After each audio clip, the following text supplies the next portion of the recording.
Were you the kind of student that you actually would like to teach? No. Actually, I don't pay attention to. It basically got to the point where I wasn't even going for lectures. How did that not paying attention not affect your grades? When something is being delivered in school, it doesn't go in 100% for anybody. I find that when I read the notes myself, I learn faster than listening to the professors. Our students, when they come to class this week, right, they're not going to listen because they say my teacher also never pay attention, especially after this episode. How do you convince them to pay attention to you? I understand you're trying to say that if they can do my homework at home and revisit and all that, then come for class for what? Yeah, exactly. We are digging our own grave already. Naga, what kind of student were you? Were you the kind of student that you actually would like to teach? Did you pay attention? Were you attentive? You mean you're asking me whether the teacher likes me? Is it? Yeah. Will you have liked yourself back then? No. So always I give you controversial answers. So basically, I am not a very attentive student. Yep. I mean, we previously mentioned that students have short attention span. So you're one of them. I'm one of them. Maybe last time, during my time, my friends actually had better attention span than me. I actually don't... I think maximum 15 minutes, right? And lessons are usually in school are 1 hour. So every 15 minutes, I doze off. Not doze off meaning sleep, but I just cannot pay 100% attention. You zone out. I zone out, yeah, correct. That's the word. So I zone out because I just cannot. It's just me. So I will be doing something else, thinking of something else, or doodling. If you look at my textbooks, I don't have it. Oh, I still see you doodling these days. Yeah. I walk in the middle of the workday and I see the paper in front of you full of doodles. You know, actually, right? Okay, my students also find me very, I call it amusing because when I teach... I don't know, by the way. It's not amusing. No, I've got students who say, teacher, that's very strange. That's a very nice word to use, strange, on me. Basically, when I teach, right, I have my laptop and I have a piece of paper beside me and my red pen, as usual. We have to use it to mark, but I'm drawing. I just have to have my hand doing something when I'm teaching. So I don't know. It's hopefully it's not a medical condition, but it's just something I need to do. So I just have to draw something and doodle. And that actually comes, if you go back in time, primary school and secondary school, all my textbooks, we open them, right, all around the border, we have some drawings. I mean, I'm an art person. I like to draw. But this is something, it's always there. And then the more drawings you have for that lesson, that means the more I didn't focus. The correlation is there. So that's me. I can't pay attention, not for long. So that's... So the funny thing here is... Actually, I don't pay attention to, so you can take some comfort in that. So for me... It was a variety of things, right? So if I think back to primary school, one thing I remember liking to do was, you know, the liquid paper. You see, when you say liquid paper, we are exposing our age because now nobody knows liquid paper. They use correction tape. Yeah, I get that. So I started the liquid one, right? So what I used to like to do was I will liquid the table. Vandalism. I mean, I do it openly. The teacher doesn't say anything, so it is what it is, right? So I like to liquid the table and then let it dry and then scrape it off with my ruler. So that was like me, instead of doodling, I do that. I do silly things like this, right? But so the attention wasn't really there in primary school. And then, you know, as we went along, it manifests in different ways. Another memorable one was in JC during econs lectures. Okay. So there used to be this thing called the PlayStation Portable. The PSP, it's a small PlayStation. So I used to play that during lecture, during econs lecture. And then I got caught by the HOD once. Okay. But my econs teacher was really nice. So my econs teacher told me, you know what, you don't have to pay attention, but you can read, but you cannot, you have to do something econs related. Okay. So I started bringing books into the lecture. So I mean, I wasn't lying when I said I like to read. You know, it started back then. I brought economists to the lecture. I brought some econs book in and I started reading. So I wasn't ultra attentive as well, and it actually just got from bad to worse, right? From primary school, I was still there. You know, I just liquid the table, and then JC, it became playing the PSP. In uni, it basically got to the point where I wasn't even going for lectures because I'm like, I don't absorb, you know, when I'm there. Yeah. And I'm like, this is a waste of time, right? So I don't listen. But so to put the question back to you, before I tell you what I did, how did that not paying attention not affect your grades? Because obviously you're a teacher now, right? You did well enough to go to uni to become a teacher. Well enough to get employed again. Yeah, it might change after the end of the podcast series. You know, how many episodes we put out basically depends on what kind of answers you give. But so how did you balance that? How did you... Okay, basically, of course, the doodling and the attention span, and that's one factor. The other thing is that I'm not a morning person. You know what I mean? And a lot of kids I see nowadays are not morning people. They're so groggy in the morning. And school starts at 7:30, 8. So I'm not. And my engine starts at like 10 a.m., 10:30. You know? So when lessons start at 8 o'clock, teacher comes in, deliver content-heavy subjects. I'm not a maths person, so if the first period is maths, that's it. Nothing is going to go in. So that's what happens. So I don't pay attention in class. I do this doodling and all that, fine.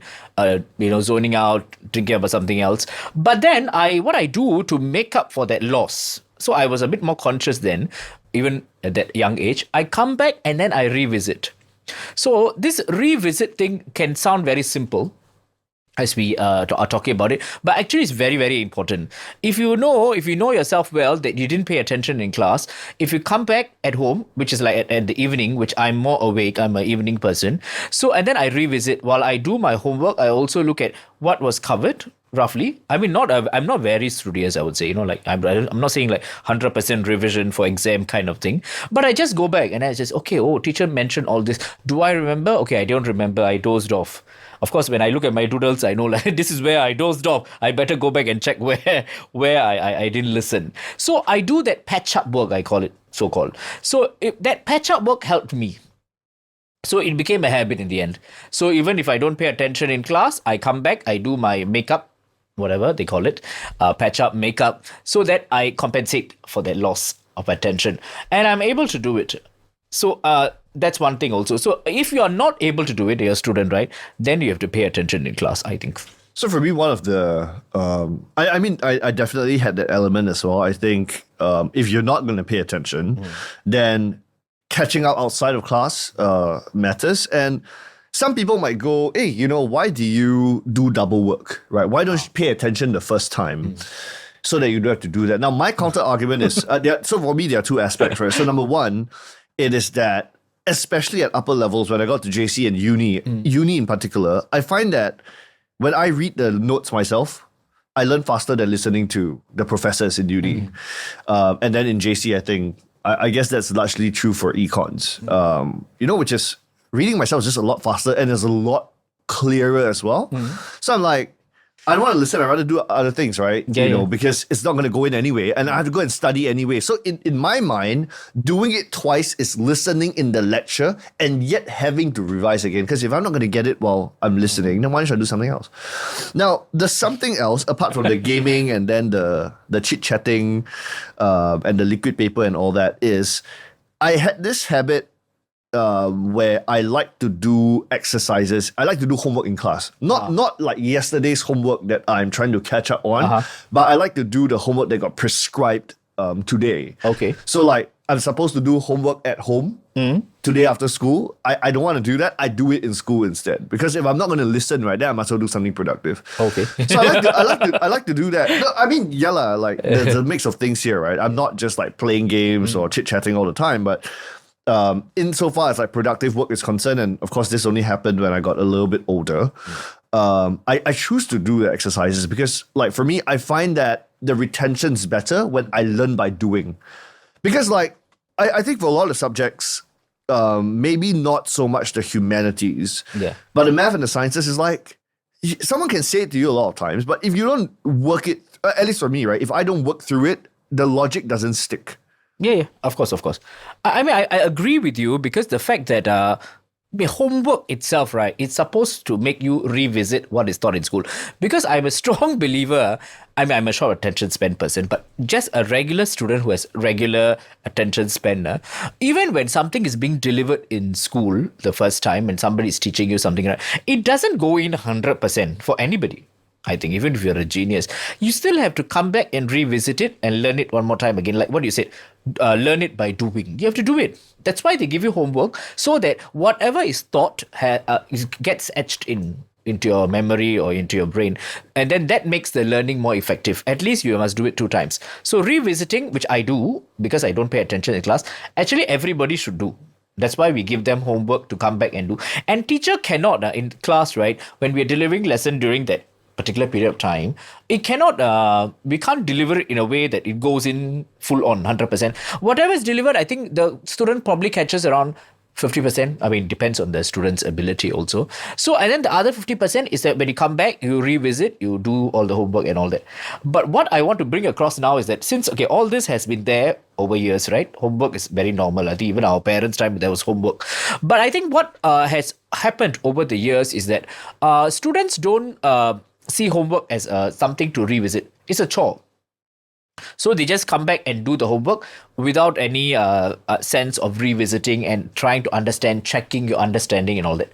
So I think if the attention span is short, students must be really aware about the fact that this homework or whatever is given to you in class needs to be something you need to do it more conscientiously, so that you actually understand whatever is taught. That's what attention span means. So here's the danger now, right? Because after this conversation that we had so far, our students, when they come to class this week, right, they're not going to listen because they say my teacher also never pay attention. So how are we going to strike the balance? Like what's your message to your students with regards to paying attention? Since teacher Naga also didn't pay attention, right? You see, that's sometimes I believe that when you're not a good student, you should become a very good teacher. Why? Because you know what the bad students will do because you were one of them. So I mean, I'm not saying I'm a bad student, but I'm not like exactly like they're very good. You know what I mean? You should get one of your teachers on the show. Then we'll know whether you're a bad student or not.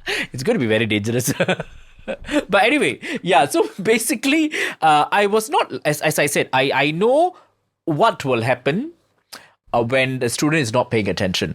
What is the body language, what they will do. Sometimes students take out phone. Now students have phone, right? Last time we don't have. So take out phone under the table and all that. So the body language, how they are, the eye contact, the how they talk, when you call their name, how they respond, they're shocked sometimes, So all this we know because we have done it before. So I think that makes it very effective. So I know, okay, I know what you're doing.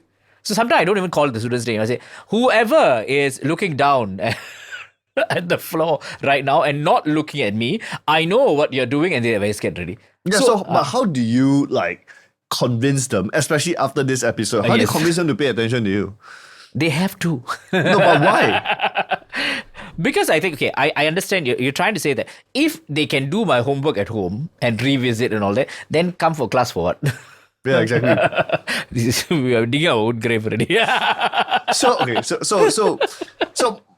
I think my perspective here is that I think one thing you mentioned really interestingly and very accurately is that because we went through it ourselves, it makes us better teachers in a way. Yes. And I think for me, the way it manifests is in a couple of ways, right? So I think I have this obsession with ensuring that my class is value adding. Because the truth is sometimes if you go for a lecture, you go for a lesson and you're not listening, honestly, the way I look at it is that if I can't capture your attention as the teacher, it is my fault. Yes. Okay. Because when I was the student and I flipped it around, that's how I looked at it, which is if I come to a lecture and I learn nothing, I'm not going to come because the problem is on you, right? Because you're the one delivering. And the way I always like to put it is that I think teaching is a bit of a performance art, right? It's a bit like, putting up a play or giving a speech, right? Because you have to prepare, you have to come in, you have to deliver. So I think for me, the way it manifests is I try to keep my classes pacey. I try to make it a bit more high octane, right? So my argument to my kids would be, well, I mean, for starters, if you were really good at the subject in the first place, you wouldn't be in my class. So I think that's the distinction, right, between our kids, our students in our academy and, being in school. So if you're here, you're already not so good. But the part that I take responsibility for is I try to value add to you, right? So I don't give you so much fluff. Yeah. Right. I go to the point. I keep the lesson pacey. I keep it a bit high octane. It can be a bit intimidating on some level, but I want you on your toes, right? I want you to come in and feel like if you're not paying attention, you will get washed over. Of course. By the wave, by the tsunami, which is me.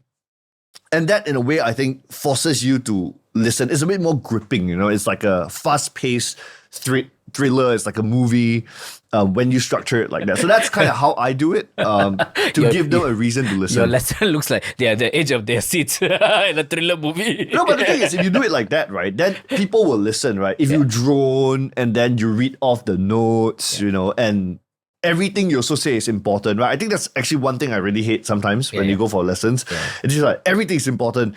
But if everything's important, then nothing is important, right? There must be some things that are more important than others. So I try to give the emphasis. I try to give the exam focus. I mean, I try to break the monotony sometimes. Like the other day, one of my kids asked me the other day, like, teacher, do you collect Hot Wheels? And I'm like, well, that's the first time I got that question, right? And I was like, that's super random. And I'm like, no, but why do you ask? And she said, because your examples in class are always about cars. Because I was teaching them about trade. Oh, okay. So I'm like, Toyota is exported by Japan, BMW exported by Germany. And, I always like to laugh at Malaysian cars. When I want to talk about how some countries are not good at trade, I always talk about Malaysian cars and how, despite the amount of trade protection that they have, the homegrown brands are just not that great. You don't see them anywhere else outside of Malaysia. So I try to punctuate the lessons with relatable stuff that they can, that helps them to comprehend the concepts. But I try to just not be too fluffy. Back to the other episode when we were talking about entertainment and what makes a good teacher. I would say that we had the nice teachers who might be entertaining in class, but the nice teachers aren't always the ones we remember as the good teachers necessarily. And the reason for that is because I think for me is I try to make sure like the core value add is there as opposed to just being purely entertaining. I mean, example, right? Just now I was mentioning, right? So what I did as a student, if I could actually revisit and do, that means all the notes, whatever textbook and all that, has all the content which is delivered in class also. So I was able to revisit and patch up the work. So I know that students can do that. So as you said, then why teach, right, in the class? So when I plan my lesson, there are things which will be mentioned and taught only in class. So my notes wouldn't have it. You have to pay attention. It's a package for me, right? You have to pay attention in my class. At the same time, go back and do the homework and revisit. So it's a package. So there are things which are mentioned in class, or during the running of the lesson. And there are things which are also in the notes. So I have balancing. So sometimes when they come back, or when we do assessment and all that, teacher, this one is not in the notes because you didn't pay attention in class. You were not listening. So I package it in a way that there are things which are in class, things you have to listen to. And there are also things which are in the notes. So both ways, you have to do it all. Yeah. So, but of course, I make sure that they don't lose out. That's why I say you must be aware as a teacher what kind of students you have, how much attention span they have. Are they like you when you were a student? So then you know how to tailor the lesson for them. I think the caveat here, despite me joking about the not paying attention and then the PlayStation Portable and all that, is that there were actually lessons that I paid attention. Yeah. More memorably in JC, part of it is because, like what you just said, right? I remember very clearly for bio lecture. So bio lecture, we have to listen because got a lot of blanks. And they'll force you to fill it in. Yes. Which is a technique that we use also for primary. So my argument is, I hated doing it back then because I'm being forced to pay attention for the sake of it. But I think the part I can agree with is that writing, I talked about me being liking to learn by doing. So I think on some level, like writing certain key phrases and keywords down is part of the revision process. It kind of locks in the knowledge for you. And that makes it a little bit easier to recap later. So I did listen in bio class. I think that part's quite useful, and that's the technique we use as well, because if you're weak and you're coming for classes, then you need to pay attention because you're weak. Correct. So how do we help you to pay attention? We create those blanks, we create those exercises, that you have to do so that you will follow the classes, right? So we are not like deliberately withholding information. Of course. But I think it's letting them experience the execution of the techniques, right? Whatever you are teaching to them, because some things, even you print on paper, the kids may not read. Yeah. Or they may not know how to interpret it themselves. And I think, if at the academy, I mean, we are normally getting kids that need help in one way or another, right? You might be an AL2, but you might still need help to make the jump, or you are AL1, but you need help to maintain the AL1. So that's where, the help part really, really, really comes in, right? And I think one of the methods of enforcement is just making them write certain keywords and phrases down. Correct. But the one I really, really hated that they made me do this for was math. Because for math lectures, my argument is, so the examples were always blank. Right? The examples in the lecture notes were always blank. Yeah. And again, I mean, it's the same philosophy, right? They want to force us to kind of copy. But the one I hate, because it's like, you can't learn math by copying equations. Of course. Right? And not having the equations is a handicap when you do revision. So that's a really, really, really like huge pain. And that's something I really, really hated back then. Yeah. I mean, another thing about attention, right? Like, one of my favorite subjects, I mean, I'm a geography major and all that. So I like geography. but you see, the thing is that when I was being taught, right, most of the times you are copying, right, in class. Teacher will write the notes and all that. Last time, I think at my time, they give minimal printed notes. They asked us to copy. So we are literally copying. And sometimes when I was a student, it was very frustrating. Why am I copying? Because when you copy, I think the hand is moving and you're trying to get all the information on the board or on the screen, whatever. And then you're trying to pen it down. And then I don't understand how am I going to put that into my mind, because I'm already doing a task, which is writing. So that is one thing. But I think my teacher did that to get our attention span, because I think content heavy geography. So it was difficult for her to withhold the content, and she had to deliver a lot. I think that time the syllabus was very heavy. So a lot of things had to be delivered during the lesson. So she made us write. So we constantly, not even filling blanks, what he said. We were literally writing everything on the exercise book. So we were writing and all that. So I had to come back and revisit. So that's one of the things. From then, actually, I realized revisiting is very important. Yeah. I think at the end of the day, I looked at the whole attention thing through very pragmatic lenses, which is you can don't pay attention. I mean, the hard truth is you can don't pay attention if you have ways to make up for that. Because, I mean, the truth is, I don't think all my best performing students in my class are really 100% paying attention. I think they copy what I try to write down for them. So for me, like, it's a content heavy subject.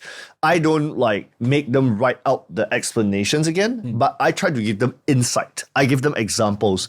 I give them the things that they don't have to memorize. Whatever you have to memorize, I print it for you. Correct. Yeah. But what I try to do in class is I try to explain to develop a certain level of understanding and relatability. And I think a lot of my best performing kids is just that they will stay engaged in the sense that they will copy, because some don't even copy, and that is a problem. If you're weak already and you're not copying and it impedes your recapping, then that's just a train wreck waiting to happen, right? So I think for my best kids, it's really that, as we said, that recap, that out of class, what am I doing to kind of patch up the knowledge. I think that's like the most critical thing if you're not going to listen in class. Yeah. So attention span is that the student must know. If you cannot engage or pay attention in class, you have to do the patch up work, like what I said. So if they can do that at home, they can decide not to pay attention in class. But at the same time, on the teacher's end, on our end, we have to make sure that some things which are not be able to patch up using just notes. Like my lesson, I try to communicate. I don't really like just monologue or teach like that. So I have I ask questions, and then you elicit response, and then you clarify their doubts. So all these notes wouldn't have it. Yeah. So as a teacher, you must be aware that students have short attention span, first thing. Second thing is that they can go back, and you also must realize and accept that they will go back and then can revisit, and some things can just come from the notes. No need to necessarily come out from your mouth. So tailor your lessons to make sure you have things value add, as you said, right? Things to value add to their learning, which doesn't come from the notes also. So I think that makes the whole package for you. Yeah, I agree.